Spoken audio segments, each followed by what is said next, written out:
हैं,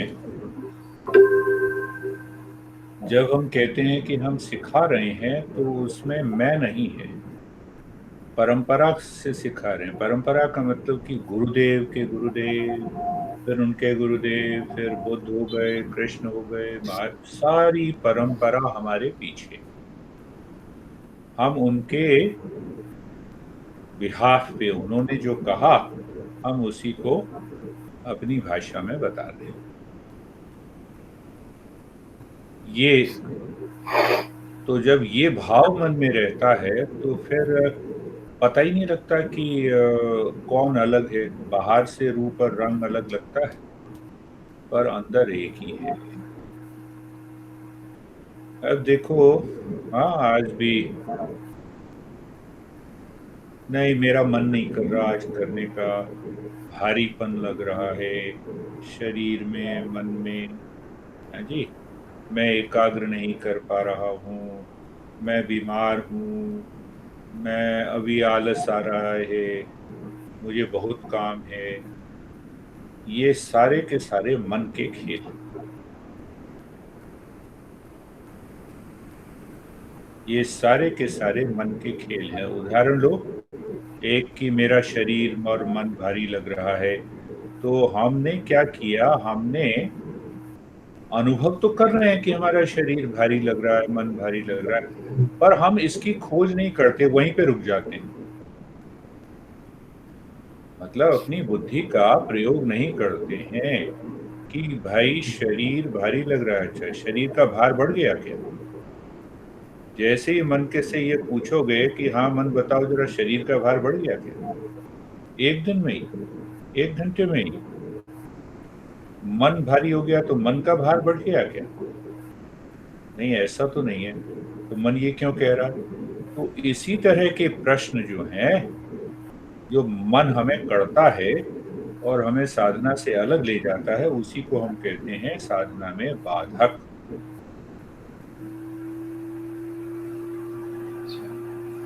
बाहर के जो बाधक हैं, बाहर की जो समस्याएं हैं, वो तो सॉल्व हो सकती हैं। हाँ? खाना खाना है, खाना क्या खाना है, कपड़े कौन से पहनने हैं, बैठना कैसे है, ये सब तो, बैठना है या लेट के करना है, ये सब तो समस्याएं ठीक होगी। तो 99% समस्याएं जो हैं साधना में, जो बाधक हैं, वो मन की है। अच्छा, बड़ा शरीर बड़ा भारी हो रहा है और अभी दरवाजे की घंटी बजी, अरे मम्मी आई हैं, भारीपन दूर हो गया। होता है ना? पूछो। तो इसका मतलब ये है कि जब मेरा मन जो है वो इसकी खोज नहीं करता, बस बस बस वहीं पे टिक गया, मन भारी है, मेरा मन नहीं कर रहा, तो मन से पूछो भाई क्यों नहीं कर रहा? तो दूसरी एकदम पूछना, मन जब भी कभी दुखी हो तब ये पूछना ही है कि भाई मन, तू कहाँ जाना चाहता है? अच्छा, मेरा मन नहीं कर रहा, मेरा मन तो लेटने का, मैं लेट रहा हूं, लेटने के बाद भी विचार चल रहे। देखो, लेटने के बाद भी। तो पतंजलि ने 9 बाधक तत्वों को कहा है कि 9 बाधक हैं हमारे। तो इन बाधकों को अगर हम गहराई से समझ लें तो हमारी साधना निरंतर चलती रहेगी, कुछ भी हो जाए।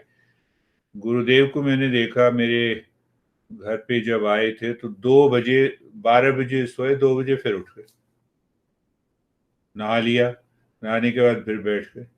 अब उनको जरूरत ही नहीं है, कोई जरूरत नहीं है उसके बाद भी। तो मैंने वो बात बड़ी सूक्ष्मता से पकड़ी। अब वही है, 3 साढ़े 3 बजे उठना ही, कुछ भी हो जाए। मन जैसे ही कहता है चाहे और थोड़ा सा लेटे रहो, मन से पूछने क्यों भाई, क्या हो गया तुम्हें? लेटने से फिर नींद आ जाएगी क्या? नहीं आएगी। तो ये 9 जो बाधक तत्व हैं, अगर इनको हम गहराई से समझ लें, अब ये बाधक तत्व क्या करते हैं? ये बाधक क्या करते हैं? ये मन की चंचलता को बढ़ा देते हैं। मन की चंचलता बढ़ी और मन फिर उन्हीं उल्टे सीधे विचारों में फंस गया। तो देखो ये कौन से विचार हैं? जैसे मैं कहता हूं मेरा मन नहीं कर रहा, शरीर भारीपन लग रहा है। अच्छा, मैं जानता तो हूं पर अभी इच्छा नहीं है। मन कह रहा है कि मैं बीमार हूं, मन कह रहा है कि मैं बड़ा दुखी हूं। अरे ये सारे लक्षण है, तब तो साधना करनी ही चाहिए, क्योंकि इन सब लक्षणों को दूर करना। सोचो सोचो। तो हम सब जानते हैं फिर भी नहीं कुछ कहते हम सब तो, पर ठीक है। जानते हुए भी नहीं कुछ कहते, पर वो धीरे धीरे लाना होता है साधना। नहीं नहीं, मैं जो है देखो मेरे को बहुत काम है, बाथरूम जाना है, तो काम सारे रुक जाते हैं। रुकिएगा सर, 1 मिनट रुकिए जरा, मैं 1 मिनट में आता हूं। तो वो इंपॉर्टेंट है या साधना इंपॉर्टेंट? उसके लिए तो कह दिया 1 मिनट रुकिए जरा, अभी आता हूं। सोचो जरा। तो ये जो है, जितने भी ये लक्षण हमारे मन में विचार के रूप में आते हैं, ये सब मन कारण बनता है, मन कारण बनता है। तो अब उसमें जो 9 हैं, उनको पहले हम नाम देख लेते हैं। व्याधि, पहला तो है व्याधि, शरीर में कोई समस्या है, घुटने में दर्द है, कमर में दर्द है, तो चलो लेट के कर लो, तो नहीं, मन टिक गया ना वहां पे। मैं कह रहा हूं ना कि मैं दुखी हूं इतना, मैं कैसे करूं, दर्द हो रहा है। दर्द में ही करनी है साधना। साधना का क्या मतलब है? दुखों से पूरी तरह से दूर हो जाना और उस आनंद को प्राप्त करना। तो पहला है व्याधि, दूसरा कहते हैं संस्कृत में स्त्यान। स्त्यान का मतलब है डलनेस, डल हो गए। प्रमाद, फिर है संशय। संशय का मतलब यह है कि संदेह। प्रमाद, प्रमाद महात्मा बुद्ध बहुत इस्तेमाल करते हैं। तो प्रमाद का मतलब यह है असावधानी। गुरुदेव याद है, गुरुदेव कहते थे सावधानी ही साधना। याद है देखो, तो यहां से पकड़ा उन्होंने। आलस्य, अविरति। अविरति का मतलब ये है, पहले हम छोटा छोटा समझ लेते हैं फिर गहराई से इसको समझेंगे। अविरति का मतलब यह है कि बाहर से तो मैंने अपने को कंट्रोल किया हुआ है, और अंदर अभी भी वो इच्छाएं चल रही हैं। अविरति, अंदर से इच्छा हो रही है, नहीं अब आज ले लेते हैं, पर बाहर मन कह रहा है कि बुद्धि कह रही है कि नहीं भाई पैसे नहीं है, कहां से खरीदो, नहीं नहीं खरीद ही लेते हैं, प्लास्टिक कार्ड तो है। अविरति। वैसे ही घर में परिवार में व्यवहार में। फिर अगली समस्या है भ्रांति। भ्रांति, भ्रम, भ्रम पैदा हो गया। क्या भ्रम पैदा हो गया? कि लेटने से दर्द दूर हो जाएगा। किसने कहा? भगवान ने कहा लेटने से दर्द दूर हो जाएगा। सोचो जरा। नहीं, विचार करने की बात। भ्रांति, भ्रांति दर्शन कहते हैं। फिर कहते हैं अलब्ध भूमिकत्व। तो अलब्ध भूमिकत्व नहीं, देखो बहुत दिनों से कर रहे हैं पर कुछ हुआ नहीं। ये भी मन का संदेह। और दर्शन अलब्ध भूमिका हो गई। और 9वां है अनवस्थित तत्व। इसको कहते हैं कि हमने साधना में हमारी स्थिरता नहीं। साधना में मतलब कि आज किया कल छोड़, कल नहीं किया परसों किया। क्यों नहीं किया? क्योंकि बस अनसेटल्ड है। ये सारी चीजें 9 के 9 अगर साधक दूर कर लेता है, तो जो वो चाहता है वो मिलेगा ही, ये तय है। तुमने पहले पूछा था ना कि अच्छा हो जाएगा सर बताइए।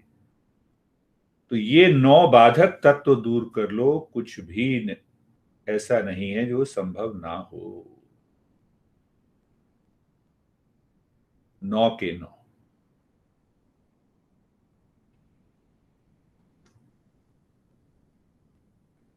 तो अब देखते हैं क्यों है ये 9 के 9 तत्व जो है मन को अंदर जाने से रोकते हैं। मन जब तक अंदर नहीं जाएगा तब तक ध्यान में नहीं जाएंगे, ध्यान में नहीं होगा जब तक ईश्वर का दर्शन नहीं होगा, या वो ईश्वर प्रकट होगा, हमें दर्शन भी नहीं दे पर वो प्रकट होके वो समस्याओं को दूर कर दे। हमें नहीं पता, कुछ हुआ नहीं हुआ, हम तो साधना करते जा रहे हैं, करते जा रहे हैं, बस करनी है साधना, करते जा रहे हैं, रुकना नहीं। तो एक दिन ऐसा भी संभव है कि वो दर्शन ना हो पर उसने सारी समस्याएं दूर कर दी, ये भी होता है। तो इसीलिए हम इन 9 बाधक तत्वों को दूर करना साधक का काम है। साधक वही है जो डट के खड़ा रहता है चाहे कोई भी समस्या आ जाए जीवन में। और उसके लिए चाहिए विवेक और वैराग्य भी। मैं कह दूं तो ये मत समझ लेना कि अच्छा आज से छोड़ के चले जाएंगे हिमालय। वैराग्य का गलत अर्थ लिया, या फिर आप गुरुदेव के आश्रम में जा रहे हैं तो अच्छा बस आप वहीं जाते रहते हो, तो वो वैराग्य का गलत अर्थ है। विवेक का क्या मतलब है ये समझना जरूरी है, उसके बाद हम नौ नौ 9 के 9 जो बाधक तत्व हैं उसको समझेंगे। दो चीजें मिली हुई हैं, उनको अलग अलग जानना। विवेक पूनम, विनय पूनम जो है पति पत्नी है, तो पति को अलग जाना, पत्नी को अलग जाना। पति के स्वभाव को अलग जाना, पत्नी के स्वभाव को अलग जाना। तो अलग अलग जब हम जानते हैं तो उसी को हम कहते हैं विवेक। मन कहता है आलस्य है, तो आलस्य को अलग जाना अपने से। वो जानने के लिए हमें विचार करना होगा, प्रश्न पूछना होगा अपने से। गुरु क्या करता है? गुरु ने एक सिद्धांत बताया, तुमने सुना, अब वो सिद्धांत के ऊपर जब तुमने विचार किया तो वो तुम्हारा सिद्धांत हो गया।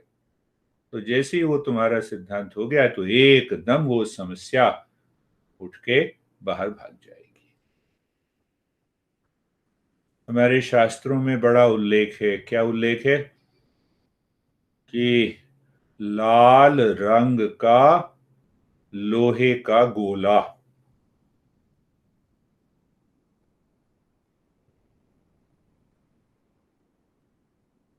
लाल रंग का लोहे का गोला होता है, नहीं होता? पर लाल रंग कहां से आया? अग्नि से आया, क्योंकि उसको लोहे को अग्नि में तपा दिया। तो अग्नि का गुण क्या है? लाल। अग्नि का गुण है गर्मी, लोहे का गुण गर्मी है? नहीं है। हम अलग अलग कर रहे हैं, देखो, तो अलग अलग कर रहे हैं। तो क्या क्या जो अग्नि है वो लोहे की तरह गोल होती है? नहीं होती। लाल होती है? नहीं होती। गर्म होती है? नहीं होती।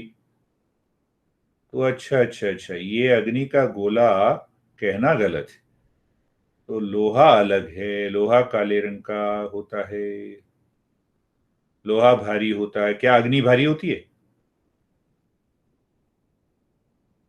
तो अब उस युक्ति को लगाओ, मेरे को शरीर में भारीपन हो रहा है, अच्छा शरीर का वजन बढ़ गया क्या? ऐसा तो नहीं है। अच्छा तो ये भारीपन मेरा मन क्यों कह रहा है? अच्छा ये मन के विचार के कारण है। मन कहता है मैं दुखी दुखी दुखी, तो दुखी हो गए, पर दुख है कहाँ? देखो, दुख है कहाँ? जरा खोजो, दुख का कितना वजन है, दुख का कौन सा रंग है, दुख का कौन सा रूप है, ये जरा खोजो। तो जब इस तरह से हमारा मन अपने ऊपर ही विचार करता है तो विवेक, इसी को विवेक कहते हैं। हमने अलग अलग कर दिया, जो वस्तु जहां है उसको वहां उसी प्रकार देखा, और दूसरी, इसको कहते हैं विवेक। विवेक का मतलब है पृथक करना, अलग करना। अब ये क्यों कहा कि मैंने दुख को अलग कर लिया? तो हमारे सारे गुरु बताते हैं कि हम आनंद स्वरूप हैं, हमारा स्वभाव आनंद है, हमारा स्वभाव आनंद है।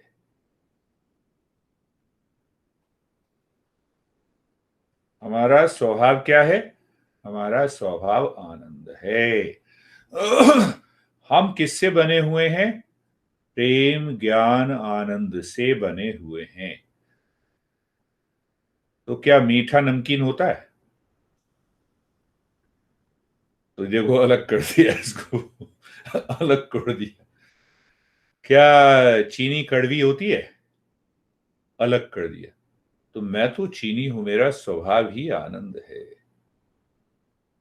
तो शुरुआत यहां से करनी होगी कि जो मैं हूं, हमारे गुरु ने क्या बताया कि हमारा स्वभाव आनंदमय है, सत्यमय है, बोधमय है, ज्ञानमय है, प्रेममय है। यहां से हमें, तो अब देखो, मन कह रहा है कि भारीपन लग रहा है, तो आनंद में हल्कापन लगता है, पर ये तो भारीपन की बात कर रहा है। तो मन, ये तुम्हारा खेल है। मन, तुम मेरे से अलग हो। विवेक हो गया। तो ये विवेक होते ही जो वस्तु हमारी नहीं है, हम उससे अपने आप अलग होते हैं। इसी को वैराग्य कहते हैं। इसी को वैराग्य कहते हैं। तो वैराग्य ये नहीं है कि भाई गेरुए कपड़े पहन लेना, एक पैर पे खड़े हो जाना,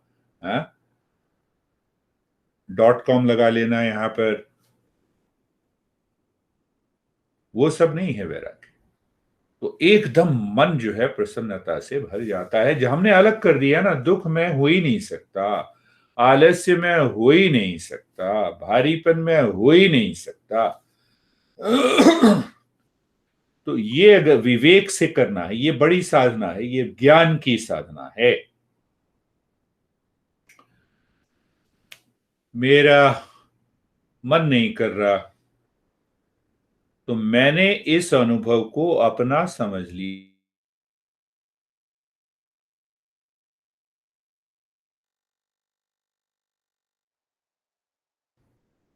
तो दुख में हम क्या करते हैं? दुख में हम वो करते हैं जो हमारे पास, जो हमारी वस्तु नहीं है, उसको हम अपना समझने लगते हैं। यही मैं हूं। तो उसी को जब हम अपना समझने लगते हैं, तो वही बाधक तत्व बन जाते हैं। तो अब आ जाओ सबसे पहले व्याधि पर। व्याधि, व्याधि, व्याधि कहते हैं शरीर की समस्याएं। वैसे व्याधि में तीनों बातें आती हैं: आदि भौतिक, आदि दैविक, और आध्यात्मिक। आदि भौतिक का क्या मतलब? मच्छर ने काट लिया, आदि भौतिक, भूत से आया। भूत का मतलब क्या है? पंच तत्वों से आया। आदि भौतिक, शरीर में कोई कष्ट हो गया, घुटना काम नहीं कर रहा, कमर दर्द है, हाँ, ये कहते हैं आदि भौतिक। दूसरा कहते हैं व्याधि में आदि दैविक। आदि दैविक का मतलब यह है कि बाढ़ आ गई, कोविड आ गया, हम्म, तो देव का प्रकोप हो गया, उसको कहते हैं आदि दैविक। और तीसरा है आध्यात्मिक, मन की समस्याएं। तो 99% मन की समस्याएं होती, पर इसका मतलब नहीं कि शरीर में जो समस्याएं हैं उसको भी छोड़ दिया जाए। तो शरीर की समस्याओं को ले, जो वात पित्त और कफ से के असंतुलन से समस्याएं होती हैं, उन्हीं को हम कहते हैं शरीर का दोष, शरीर का दोष।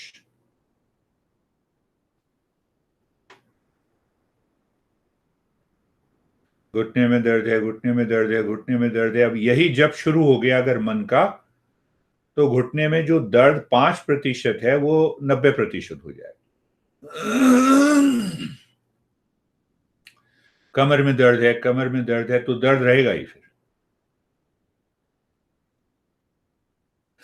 90% हमने बढ़ा दिया 5% से। अब समझ रहे हैं हम, ये समझ है हमारी। ये भी साधना है, समझ सबसे बड़ी साधना है, ज्ञान और समझ। अब उल्टा चलें। अच्छा, दर्द कहाँ है?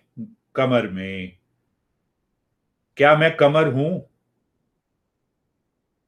नहीं हूं, अलग किया हमने। कमर नहीं हूं, पहले अलग किया। पहले मन को शांत कर दिया। मन ने मन से कहा कि भाई तू क्यों दुखी हो रहा है, दर्द तो कमर में है। सुन रहे हो?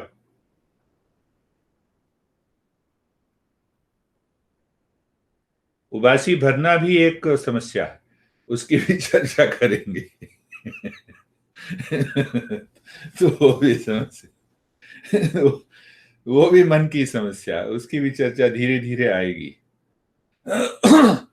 तो ये बात समझी कि पहले हमने अलग कर दिया। अब अलग क्यों किया? अब ये समझो कि अलग क्यों किया। मन ने कहा कमर में दर्द है।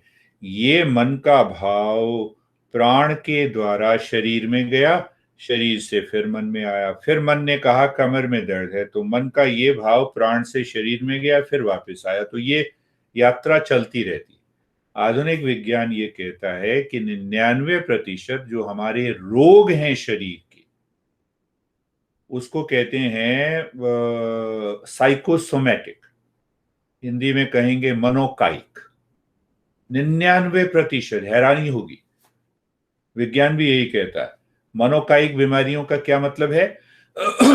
कि पहले वो मन में भाव विचार उत्पन्न होता है, उस भाव का प्रभाव हमारे शरीर पर पड़ता है, वो प्रभाव फिर वापस मन में लौट आता है, उसी को कहते हैं मनोकायिक बीमारी।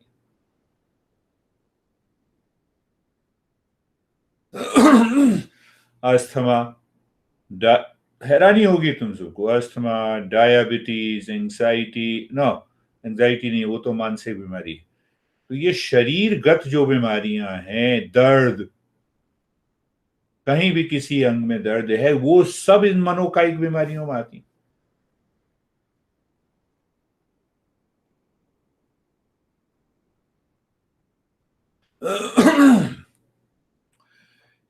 हजार से ज्यादा प्रयोग किए गए विज्ञान ने, जिसमें जिस व्यक्ति को बहुत ज्यादा शरीर में दर्द था, उनको प्लेसिबो दिया गया। प्लेसिबो पता है क्या? डॉक्टर के पास गए, डॉक्टर ने सुक्रोज की, ग्लूकोज की गोली बना के दे दी, रंग बिरंगी, और फिर उसको मन से समझाया, देखो ये गोली खाने से पहले जरूर लेनी है, कुछ नहीं, झूठी गोली। प्लेसिबो का मतलब है झूठी गोली। खाने जैसे ही सुबह उठो, खाली पेट हो, फिर ये गोली लो, 1 गिलास पानी पियो, 1 घंटे के बाद ही ब्रेकफास्ट करना है, रात में सो, फिर ये गोली लो, पर 1 घंटे तक सोना नहीं है, तो उसका असर कम हो जाएगा। अब देखो मन के अंदर वो विचार उसके आ गए, और झूठी गोली से दर्द ठीक हो गया। 1000 शोध कार्य हुए हैं, रिसर्च। विज्ञान की कहते हो ना, विज्ञान की माने तो विज्ञान की ही मानो। तो उससे उन्होंने सिद्ध कर दिया कि मनोकायिक बीमारियां होती हैं। अगर मन को हमने ठीक कर लिया, तो ये मनोकायिक बीमारियों का जो प्रभाव है, ऐसा नहीं है कि बहुत सारी कैंसर है, कैंसर को हम बढ़ा सकते हैं मन के द्वारा, कम कर सकते हैं मन के द्वारा। कैंसर तो रहेगा। और अगर कम है तो वो मन के द्वारा भी हम उसके ऊपर हावी हो सकते हैं, वो ठीक हो सकता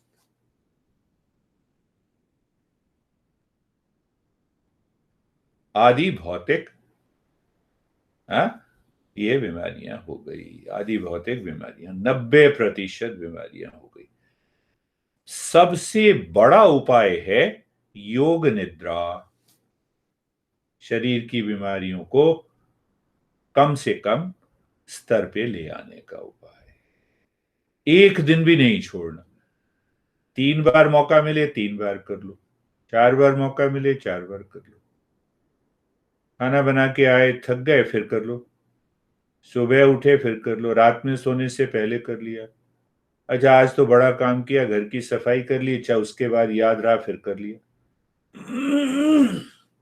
ठीक है। हम पहले व्याधि पर ही अपने को व्याधि समझ रहे हैं कि व्याधि को कैसे दूर करें।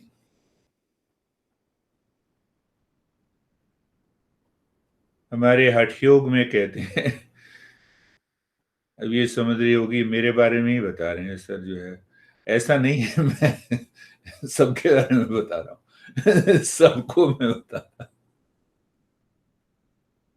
सबको बताता हूँ। अत्याहार, अब 6 कारण हैं जिनसे बीमारियां बढ़ जाती हैं।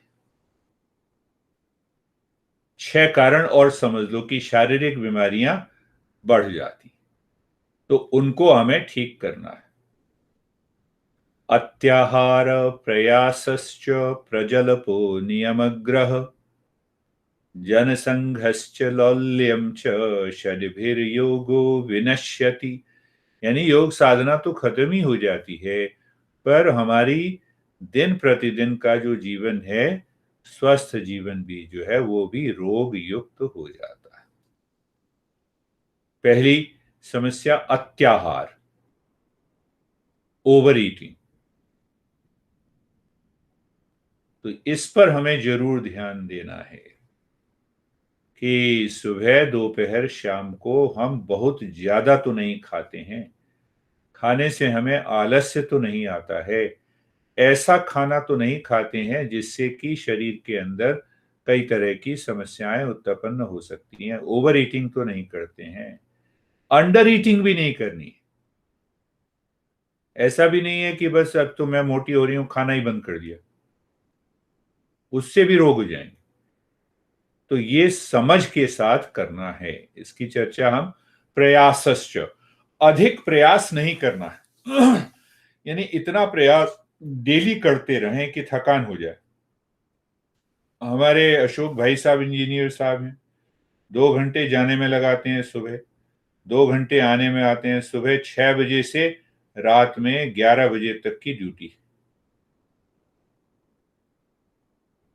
और उसके ऊपर पत्नी ये कहती है आप कुछ करते ही नहीं। पत्नियों का तो अधिकार है, ये कुछ नहीं करते।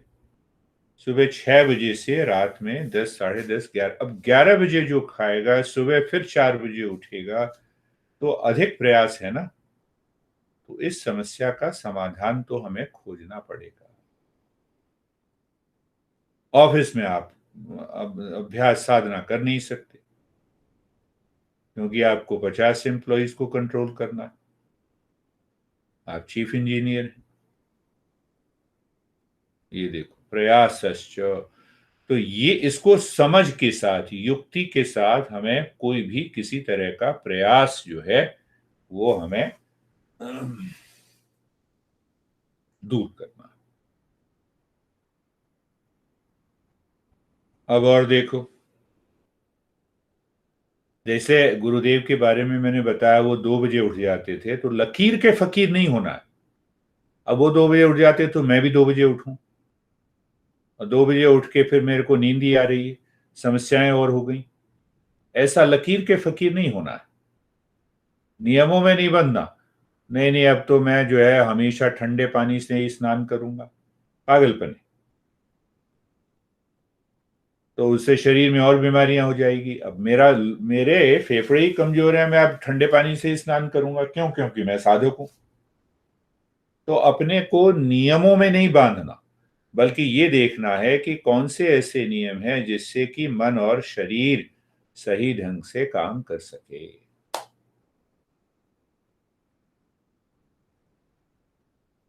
अब ये देखो, ये गपशप से दूर रहना है। गपशप हमारे मन को बड़ा दुखी कर देती।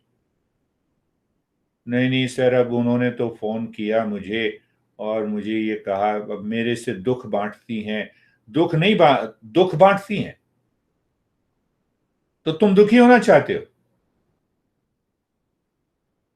नहीं नहीं, वो तो मेरी सहेली है, तो मैं जो है मेरा दोस्त है, तो मैं दुख बांट लेता हूं। यही काम करना है जीवन में। अपना दुख तो दूर नहीं हुआ, दूसरे का दुख बांट रहे हैं। तो अपने को इन सब चीजों से अलग रखना है। युक्ति ढूंढनी है कि किस तरीके से दुख की बात ही नहीं करनी कि अच्छा तुम मेरे दोस्त हो, हम दुख की बात नहीं करेंगे, चलो हम साधना की बात कर लेते हैं। क्या बनाया आज, क्या खाया। तो ये जो दुख बांटने वाले लोग हैं वो बड़े, हम सबको बड़ा दुखी कर सकते हैं। ये दुख बांटने वाले लोग हमारे दोस्त नहीं हो सकते। इस पर हमें विचार करना ही होगा, क्योंकि फिर मन के अंदर वो विचार आएंगे। मन के अंदर वो विचार आएंगे, वो शरीर में जाएंगे। शरीर में जाएंगे तो फिर हम वही आदि भौतिक दुखों से ग्रस्त हो जाएंगे एकदम। मैं बुलाता हूं लोगों को यहाँ पर 2-3 घंटे 4 घंटे साधना के लिए घर पे।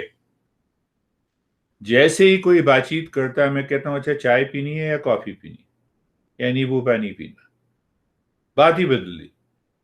बात आनंद की करो। गुरुदेव कहते थे ना, गुरुदेव एकदम रोक देते थे, इधर उधर की बात नहीं।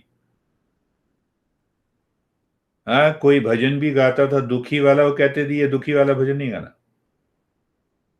मन के ऊपर प्रभाव पड़ेगा। गुरुदेव को मैंने 1% ही समझा है, पर जितना समझा है उससे जीवन बदला। जो गुरुदेव बार बार कहते थे, कह रहा नहीं, संजीव कोई गाने लगता था दुखी, कह नहीं नहीं नहीं ये वाला नहीं, दूसरा गाओ। 4 हो गए, जन संघर्ष, हाँ, लौल्यम च 5 हो गए। जनसंघ और जनसंघ। जनसंघ का मतलब कि ऐसी जगह नहीं जाना जहां पर लोग इधर उधर की बात करते हों। ऐसा संग नहीं करना लोगों का। लोगों का ऐसा संग नहीं करना जिससे कि हम दुखी हो जाएं। और मन की अचंचलता, मन की चंचलता, ये 6 जो ऐसी चीजें हैं, अगर इन 6 को हम सुधार लें तो 90% ये हो जाएगा कि हमें व्याधि किसी प्रकार की नहीं होगी और मन हमेशा साधना में लगा रहेगा। इसी बात को कृष्ण भगवान बताते हैं, क्या बता दिए, युक्ताहार विहारस्य।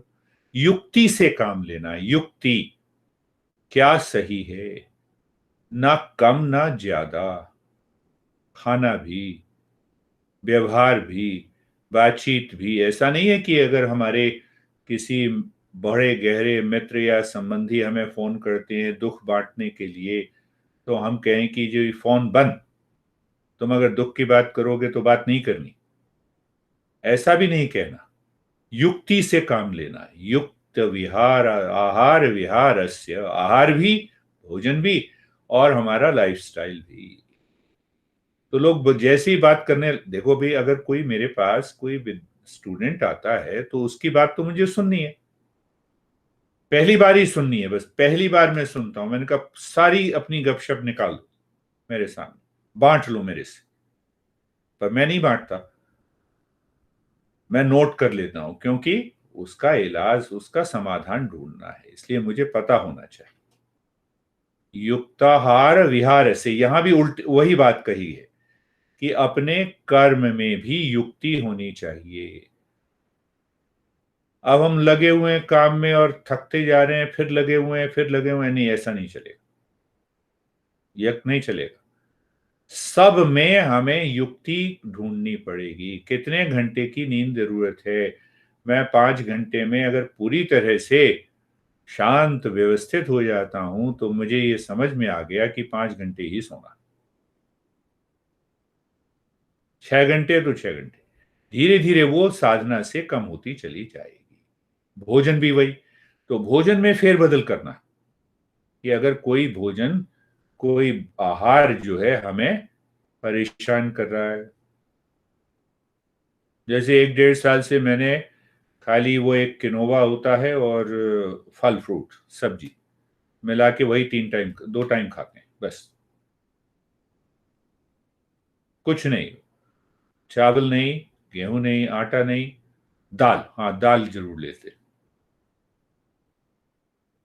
तो ये 1 डेढ़ साल में मैंने ये देखा, जब से कोविड शुरू हुआ शरीर इतना हल्का हो गया, स्वस्थ हो गया। और तो साधना में मन लगेगा। तो कृष्ण के कहते हैं युक्ताहार विहारस्य युक्त चेष्टस्य कर्मसु। चेष्टा जो भी करनी है, काम भी जो करना, बड़े प्रेम से करना। रोटी बनानी है प्रेम से, कंप्यूटर पे काम करना है प्रेम से, नींद भी प्रेम से लेनी है। योगो भवति दुख। ऐसे योग साधक का जीवन दुखों से मुक्त हो जाता है। मैं नहीं कह रहा, कृष्ण कह रहे। तो देखो, जीवन में जीवन चलाने के लिए ध्यान करना ही है, पर ध्यान के साथ साथ ये सारी चीजें भी हमें ध्यान रखनी है। अब मेन बात और दूसरे ढंग से समझो मेन बात। पहला बिंदु खोपड़ी, दूसरा बिंदु हृदय, तीसरा बिंदु नाभि, और चौथा ये दोनों पैर। ये 4 चीजें ठीक रहनी चाहिए। तो खोपड़ी ठीक रहेगी ज्ञान से, क्या करना है, कैसे करना है, क्या नहीं करना है, और जो नहीं करना है उसको अवॉइड कैसे करना है, उससे दूर कैसे रहना। तो ये तो विवेक से आएगा ना, ये ज्ञान से आएगा ना। पत्नी लड़े अपना चुप हो जाओ, विचार करो। सबसे बड़ा अच्छा उपाय है कि पत्नी कुछ अगर कहे तो चुप हो जाओ, और पत्नी चुप रहे तो भी चुप रहो, तो समस्या ही नहीं होगी। अब पिछली घटना में तुम चुप नहीं रहे ना, तुमने अपने मन के अंदर ले लिया। हाँ, मन के अंदर ले लिया तो मन में वैसे विचार आने लगे, और अंत में, हाँ, बाद में पश्चाताप हुआ, विचार पहले नहीं किया। अगर विचार पहले कर लेते तो समस्या ही नहीं होती। तो हाँ हाँ किया, पति भी कहे तो हाँ हाँ किया, तो पत्नी को विचार करना चाहिए। विचार करने से जो विवेक आया है, विवेक के साथ दोनों को रहना, इसको कहते हैं पतिव्रता और पत्नीव्रता।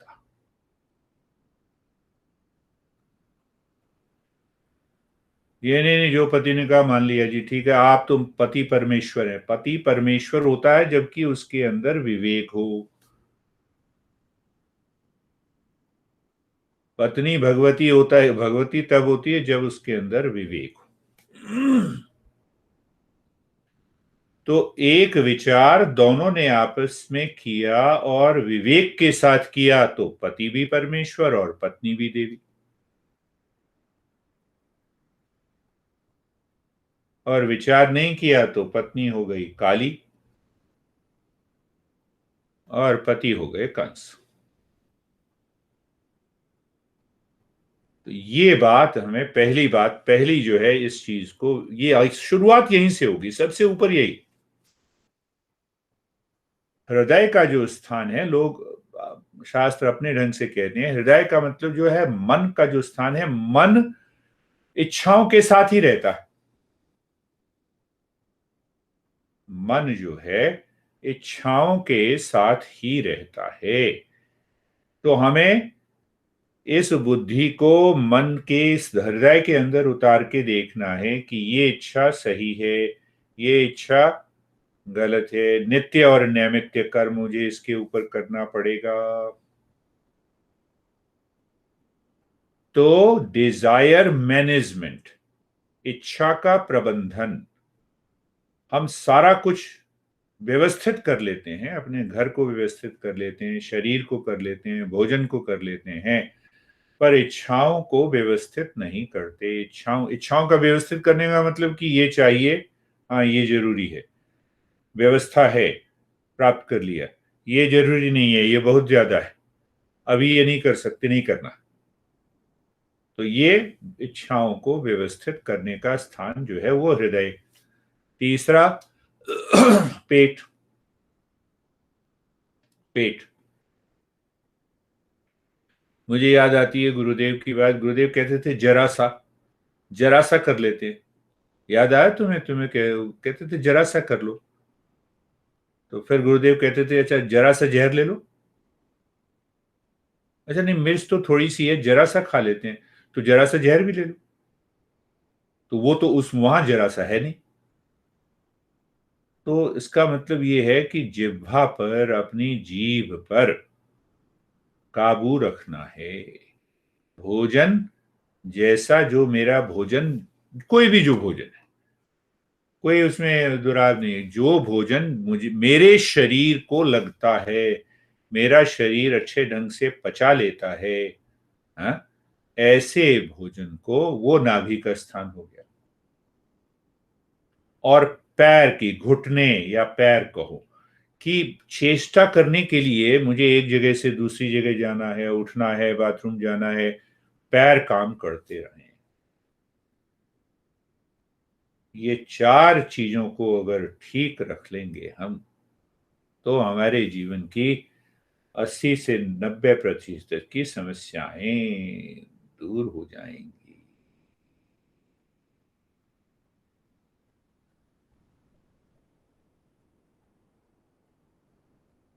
आ गई?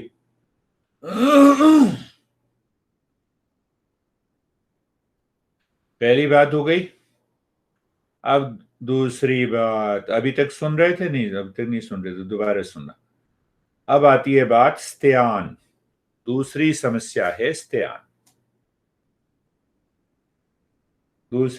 समस्या है स्त्यान। स्त्यान का क्या मतलब है? कि मन की निष्क्रियता। मन ये कहता है मैं, मेरी इच्छा नहीं कभी करने की। तो मेरी इच्छा नहीं कर रही तो क्या होगा? उत्साह गया।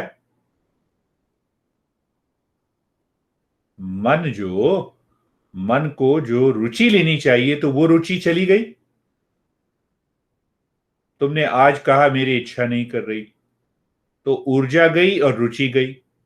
फिर अगले हफ्ते कहा, फिर तीसरे हफ्ते कहा, फिर कहा करके क्या होगा? इसको कहते हैं इस्तेआल। और ये चला कहां से? सब कुछ मन में हो रहा है। सब कुछ मन, अभी भी हो रहा होगा मन में, पता नहीं क्या बोले जा रहे हैं, समझ नहीं आ रहा। तो जब मन ये ऐसा कहता है कि क्या बोले जा रहा है, समझ नहीं आ रहा, यही तो समस्या दूर करनी है। मन भाई, तुम आखिर सुन भी रहे हो और सुन भी नहीं रहे, ये क्या मतलब हुआ? अपने मन को रोकना है, टोकना है। सुन रहे हो, समझ रहे हो? हैं?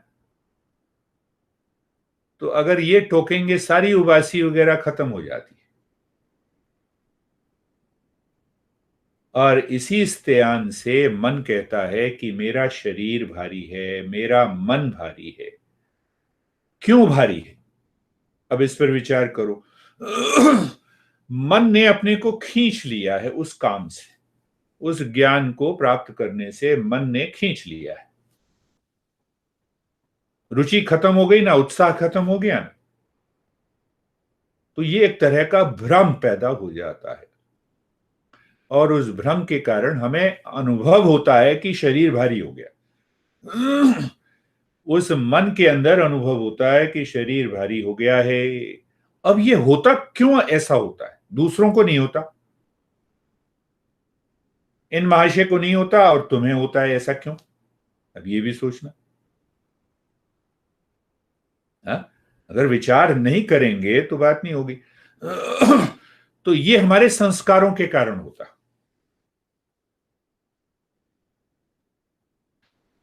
अब वो संस्कार कहाँ है, इस जन्म के हो पिछले जन्म के हो,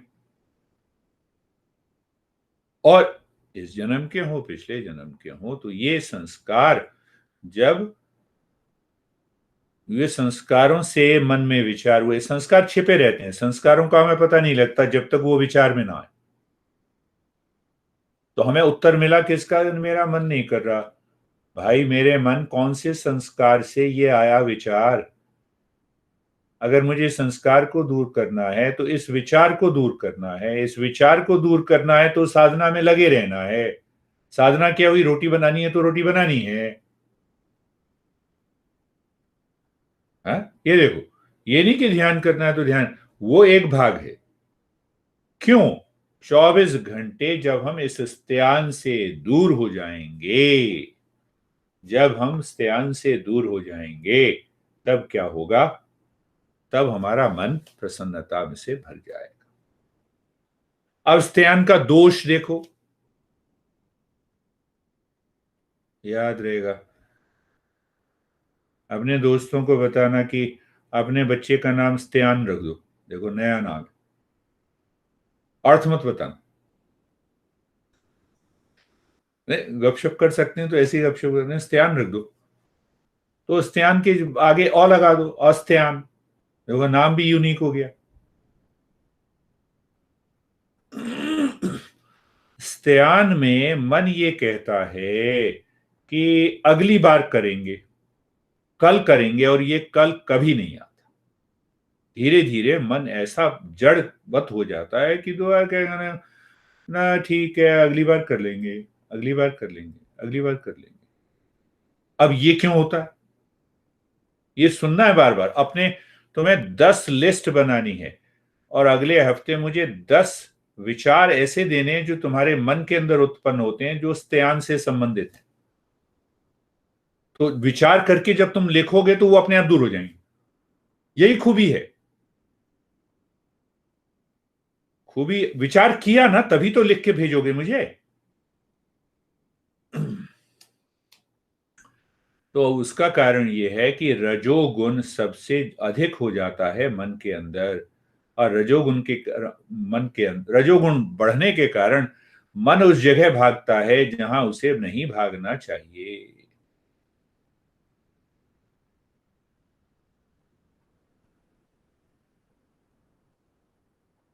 हाँ, दो चीजें हमने दो चीजें हमने समझी, स्त्यान।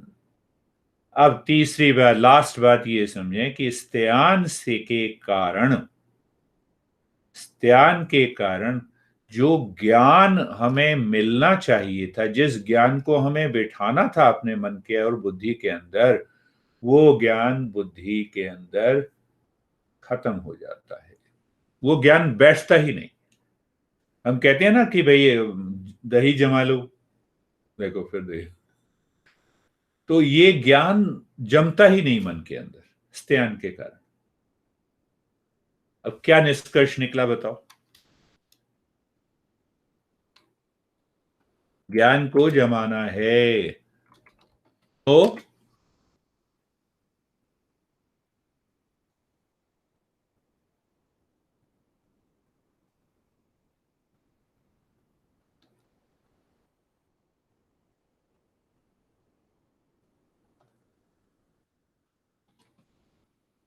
ज्ञान को जमाना है तो